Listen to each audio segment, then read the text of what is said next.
Hello बच्चों, चलिए प्रश्न को देखते हैं। प्रश्न है हमारे पास, यदि ए और बी व्युत्क्रमणीय अवयव हैं तब निम्न में से कौन सा सत्य नहीं है। कौन सा कथन सत्य नहीं है हमें ज्ञात करना है। प्रश्न में हमें 4 कथन दिए ए बी सी डी, जिनमें से हमारा कौन सा विकल्प सही नहीं है हमें ज्ञात करना है। चलिए सर्वप्रथम हम प्रश्न के लिए मुख्य अवधारणा लिखते हैं। मुख्य अवधारणा, मुख्य अवधारणा में हम व्युत्क्रमणीय अवयव के गुणधर्मों का अध्ययन करेंगे, जिसमें हमारा पहला सूत्र है। मान लीजिए हमारे पास कोई एक अवयव है ए, तो ए अवयव के व्युत्क्रमणीय अवयव का हमारे पास सूत्र होता है 1/* सारणिक ए की गुणा में एडजॉइंट ए। तो निम्न सूत्र की सहायता से हम किसी भी अवयव का व्युत्क्रमण अवयव ज्ञात कर सकते हैं।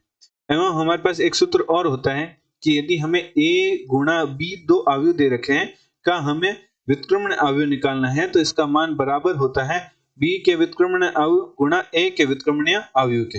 अतः प्रश्नानुसार प्रश्न में हमारा जो प्रथम विकल्प है वह हमारे पास है कि एडजॉइंट ए बराबर हमारे पास है सारणिक ए गुणा ए का व्युत्क्रमणीय अवयव। तो चूंकि मुख्य अवधारणा में हमने सूत्र देखा था कि ए का व्युत्क्रमणीय अवयव का सूत्र होता है 1/* सारणिक ए गुणा एडजॉइंट ए, जहां से हम एडजॉइंट ए का यदि मान निकालें तो एडजॉइंट ए का मान हमारे पास आ जाएगा ए सारणिक ए गुणा ए का व्युत्क्रमणीय अवयव, अर्थात हमारा जो प्रथम कथन है वह सत्य है। चलिए द्वितीय कथन को देखते हैं। तो द्वितीय कथन हमारे पास है जो कि हमारे पास है कि ए का बी के साथ, ए सारणी का बी सारणी के साथ गुणा कर व्युत्क्रमण निकालने पर हमारे पास मान बराबर होगा बी का व्युत्क्रमणीय अवयव गुणा ए का व्युत्क्रमणीय अवयव। तो जो हमारा द्वितीय कथन है वह भी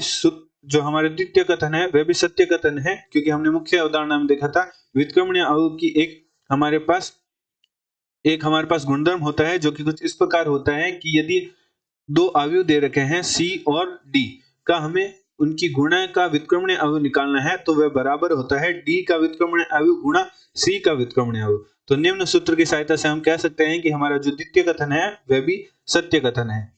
तृतीय कथन हमारे पास प्रश्न में तृतीय कथन हमारे पास दे रखा है, जो कि दे रखा है डिटरमिनेंट ए का व्युत्क्रमणीय अवयव बराबर हमें दे रखा है डिटरमिनेंट ए के पूरे का व्युत्क्रमणीय अवयव, जिसे हम व्यवस्थित करके कुछ इस प्रकार लिख सकते हैं डिटरमिनेंट ए का व्युत्क्रमणीय अवयव 1/* डिटरमिनेंट ए। अब हम डिटरमिनेंट ए की गुणा कर देते हैं बाएं पक्ष में, तो हमारे पास आएगा डिटरमिनेंट ए का व्युत्क्रमणीय अवयव गुणा डिटरमिनेंट ए बराबर हमारे पास है 1। तो चूंकि हमारे पास सूत्र होता है कि किसी अवयव का उसके व्युत्क्रमणीय अवयव से गुणा करने पर हमारे पास इकाई अवयव प्राप्त होता है, तो निम्न सूत्र की सहायता से हम कह सकते हैं कि जो हमारा तृतीय कथन है अर्थात डिटरमिनेंट ए का व्युत्क्रमणीय अवयव गुणा डिटरमिनेंट ए का मान 1 के बराबर है, अर्थात इकाई अवयव के बराबर है। अतः हम कह सकते हैं कि जो हमारा तृतीय कथन है वह भी सत्य कथन है। चलिए चौथे कथन की जांच करते हैं। तो हमारे पास जो चौथा कथन है वह हमारे पास है कि a प्लस बी का जो ए अवयव प्लस बी अवयव का व्युत्क्रमणीय अवयव बराबर है बी का व्युत्क्रमणीय अवयव प्लस ए का व्युत्क्रमणीय अवयव। तो जो हमारा चौथा कथन है वह गलत कथन है, क्योंकि a प्लस बी का व्युत्क्रमणीय अवयव ना ही बराबर होता है b के व्युत्क्रमणीय अवयव प्लस ए के व्युत्क्रमणीय अवयव। अतः जो चौथा कथन है वह गलत है या असत्य कथन है। तो चलिए प्रश्न के विकल्प देखते हैं। प्रश्न के विकल्प में हमारा जो चौथा कथन है अर्थात हमारा जो डी विकल्प है वह प्रश्न का सही उत्तर है। आशा करते हैं आपको प्रश्न का हल समझ आया होगा। धन्यवाद।